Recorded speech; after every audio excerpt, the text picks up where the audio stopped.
Looks like we made it here in one piece.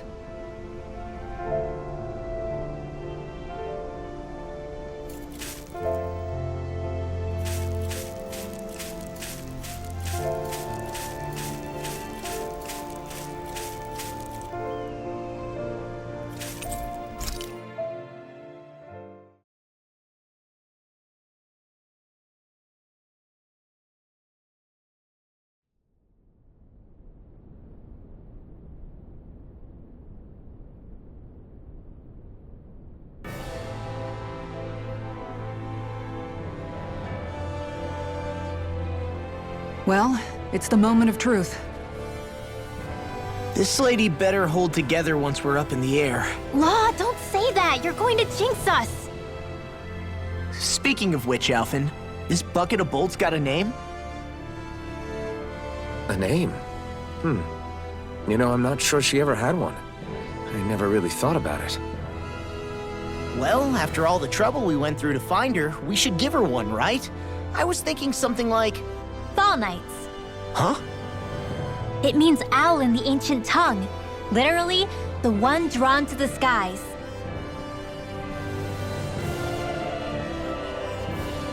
I like it. Sounds perfect for our little escapade. Not sure I'm completely convinced, but... well, it's as good a name as any. From now on, she'll be known as the Fall Knights. Okay, people. We have two goals. First, we need to get to Lenegis and make the Renans finally leave Dana alone. And then, we need to figure out the truth behind Shionne's thorns and find a way to save her. Sound good? All right, then let's go.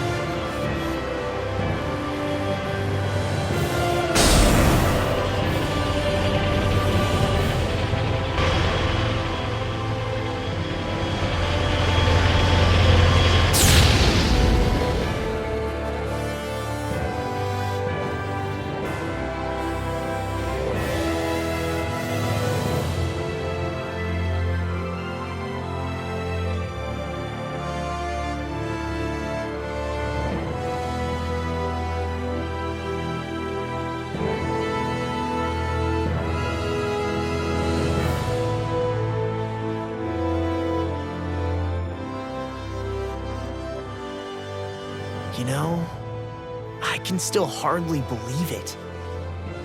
Believe what? I mean, just look at it.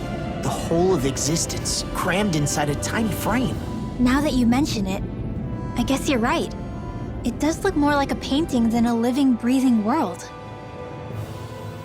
From up here, all the struggles we've been through feel so insignificant. Nothing like realizing how small you are to put everything into perspective. Kinda makes the differences between the Renans and the Danans feel pretty small too, huh? How much longer until we reach Lenegis? There are better ways to use your time than napping. We should take a moment to familiarize ourselves with the facilities on board before arrival. Good idea. The starship may end up serving as our base of operations once we're down there. Think you'll be all right with the controls? You mean the one set to automatic pilot? I dare say I'll manage. I'm basically just here to supervise. In that case, she's all yours.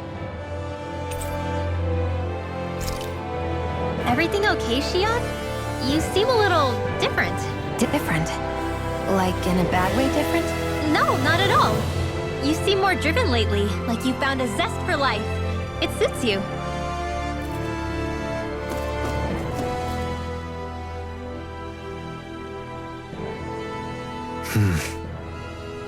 Is something wrong? No. I was merely thinking how it had been 7 years, that's all. You mean since you became a lord and left Lenegis? I guess even someone like you can get homesick, huh? I am as prone to sentimentality as any other. Tell me, though. You too have a history with Lenegis. A traumatic one, no less. This trip will probably mean facing up to some difficult emotions. Doesn't that frighten you? Well, it is a place where I took the lives of countless people. I'd be lying if I said I hadn't thought about it. But I can't keep running forever.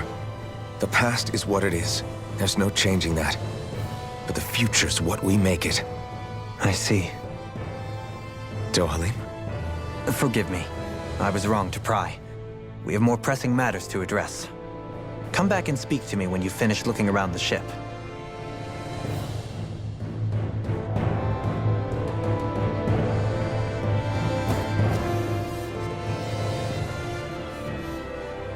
We'll be going to Lenegis soon. This must feel like a homecoming of sorts to you, huh? What was life on Lenegis like back then? You know, before you came to Dana. Let's just say, I don't have many happy memories. I've had thorns my whole life, for as long as I can remember. They called it treatment, but in truth, they were just using me as a guinea pig for their research. You mean, they experimented on you? That's right. All I was to them was a riddle to solve. They poked and prodded me, trying to figure out what triggered my thorns or changed the form they took. Day in and day out, every single day, one test after another. I'm still surprised they didn't try to dissect me.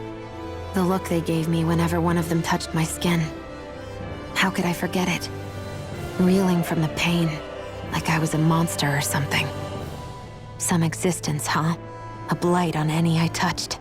Helplessly complicit in their pain. I thought things couldn't get any worse, but then they did. I started to have nightmares, visions of the coming apocalypse. Is it any wonder I lacked a cheery disposition? Unable to so much as touch another soul. Loneliness was my best friend. Sure, I survived, but with the knowledge that one day I'd be swallowed up by oblivion. And that's when it hit me. If I was going to die, then it should mean something. If I have to sacrifice myself to save the world, so be it. I'm sorry. I didn't mean to make you relive that. No, it's fine. I'm in a much better place now. You say it's your destiny to die so that others can live. But why not the other way around? Why shouldn't we be the ones dying to save you? Are you crazy?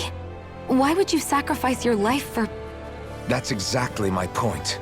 Why should you have to give up your life just because you drew the short straw in the destiny stakes? How is that even right? It's that logic that's used to justify slavery, as if some of us were just meant to be sacrificed. This struggle was never about saving only ourselves. But that doesn't mean we have to give up our own lives to save everyone else's either. If we're doing this to protect people, if we're doing this to save the world from destruction, then that has to include saving each other as well. A world free of sacrifice. That's what you've been fighting for all along, isn't it? Not just me. We're in this together, remember? This fight is yours too, Xion. If we're going to win, everyone has to win. There can be no room for losers in this fight. Now I see it. The true nature of our struggle. A victory without losers. But that means that a Danon victory over Rena can't be the end. Do you think we can pull it off? You bet we can pull it off. We have to. It's the only hope we have of things ever changing. Yeah, you're right. No one's ever changed the future without aiming for the stars. We can do this. Together.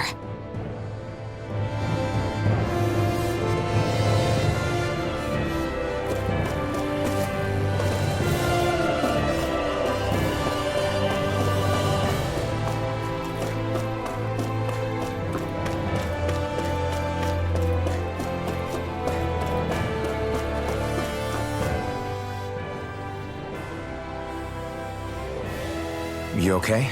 Feeling airsick? Actually, now that you mention it, not at all.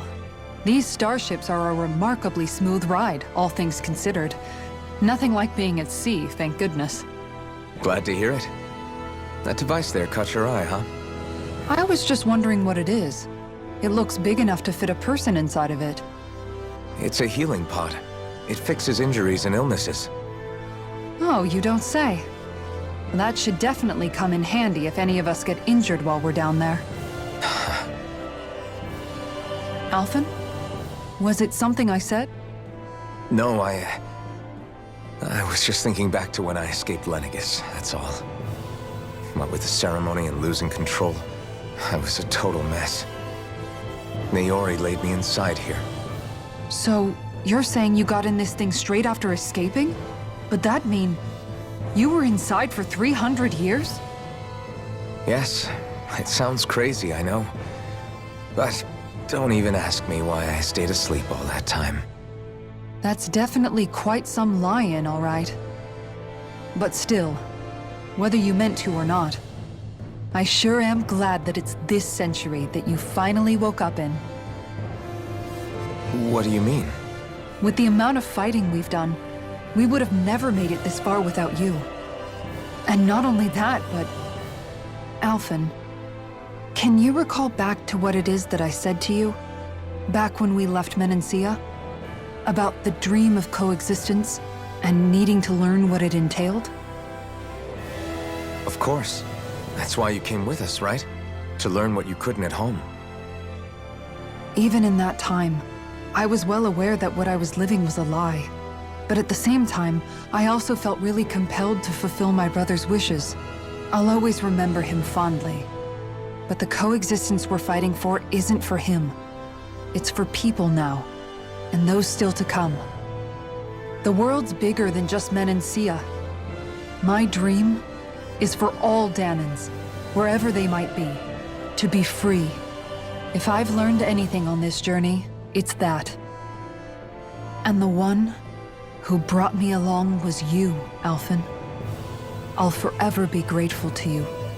Well, we're not out of this forest just yet. You should probably save your thanks. At least, until we've dealt with the Red Woman. I know. But whatever we find when we get down there, I'm through looking the other way. Kisara. Probably getting a little ahead of myself, huh? Let's take things one step at a time.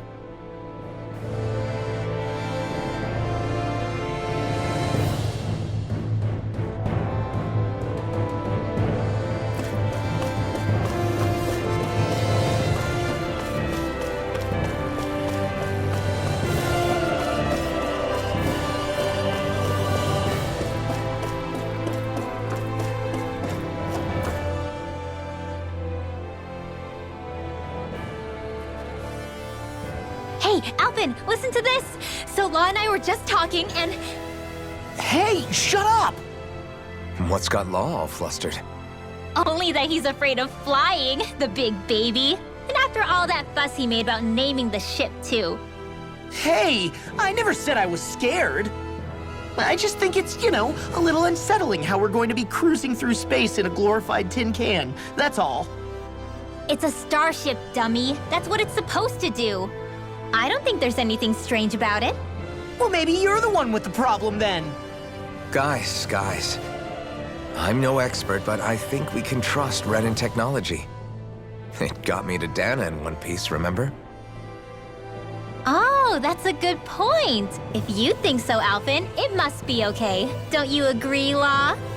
Hard to argue with that, seeing how you hitched a ride in one of these things before, Alphen. It's just wrong, okay?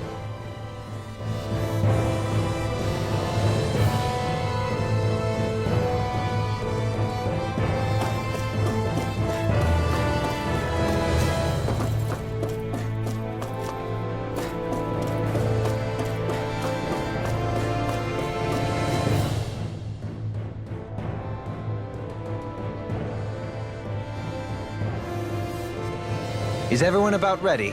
We'll soon be making preparations to land. Before we do that, just what exactly should we expect when we get down there? Kisara has a point. Now that I think of it, I don't know the first thing about Lenegis. I'd like to hear more too. It's been centuries since I was last there, and they didn't exactly give me the grand tour. Very well. First and foremost, Lenegis was the base of operations in charge of the crown contest on Dana. Of course, it also happens to be a city in its own right, complete with its own independent society. Its social structure is based on a strict hierarchy. Put simply, the strength of an individual's astral arts carries great weight. Enough to determine someone's social rank, you mean? But astral arts are innate, right? So people's positions are fixed at birth. They can be honed with the right training, and there are admittedly other factors at play. But yes, that's basically the gist. As a result, family lines that churn out lords and their contenders wield disproportionate influence, and those lineages are treated as nobility. Those capable of only weak astral arts are effectively an underclass, denied the right to descend to Dana even if they wanted to. Still, even the lowest rung on the Renan ladder is considered superior to being a Danan. Keep that in mind down there. Thanks for the warning. As a lord, Dohalim must have been pretty high up in the pecking order, right? What about you, Shion? Come on, you've seen her skill with astral arts. You really need to ask? Fair point. On arts alone, you're right. I'd have been sitting pretty. But you're forgetting my thorns. They weren't exactly an invitation to high society. Sorry. No, it's fine. It's refreshing to be around someone who says what they're thinking. Life's less complicated that way. Jeez, give backhanded compliments much? Wait a second. Are you? He is! Lost blushing! I am not! Of course, separating people into castes based on something arbitrary like arts is discrimination at its worst. As if such simplistic criteria could ever be a measure of someone's worth. So this Red Woman, are we expecting to find her on Lenegis? I would wager so. Lenegis is too deeply involved in all this to discard the possibility. Chances are she's also connected to the Renis Alma being stolen from us in Pelegion. If the Renis Alma is being used to exploit Dana, we need to take it back at all costs. That Red Woman's got a lot to answer for. Just as well I've got a ton of questions. We're about to land. The descent could be a little bumpy, so brace yourselves. If there are clues about your thorns out there, Shion, we'll find them.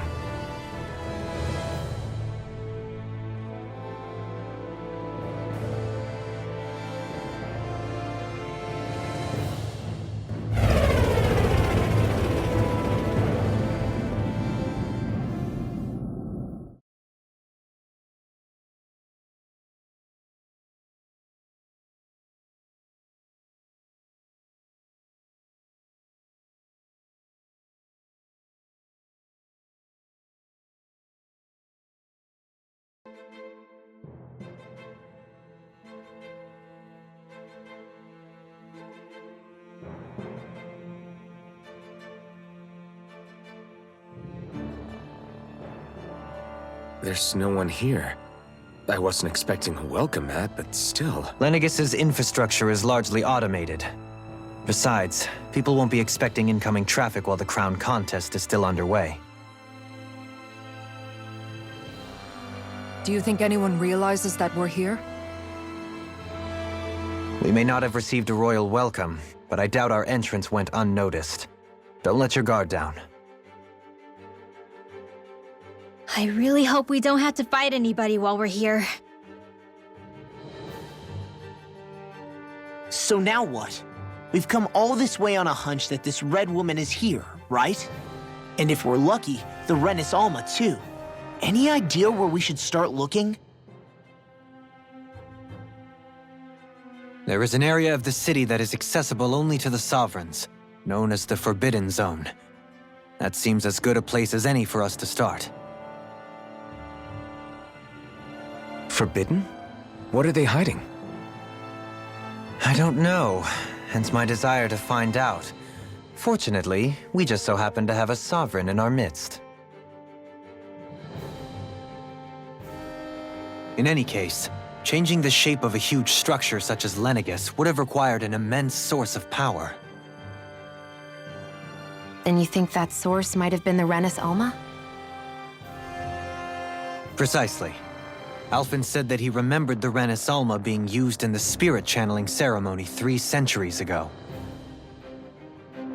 Whatever the ceremony's purpose, if preparations are underway for it to be held once more, Then the Renis Alma might be in the same place as last time. Possibly together with the Red Woman. Hiding something of that worth in the residential quarters would only court trouble. In which case... It stands to reason we should be looking somewhere normally out of bounds. Is that it? Indeed. But it's been over 300 years since I was made a sovereign. You can't seriously think I'll be able to waltz right into the place after all this time. There's only one way to find out. If there's even a chance you can get us in, I say we give it a shot. Shion's right. Who knows? We might even find a clue to her thorns while we're at it.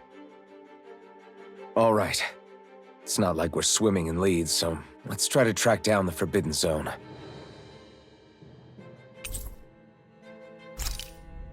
Beyond that wall lies a city full of Renans. The capital city where Shion and Dohalim used to live, no less. Who knows what we'll find on the other side?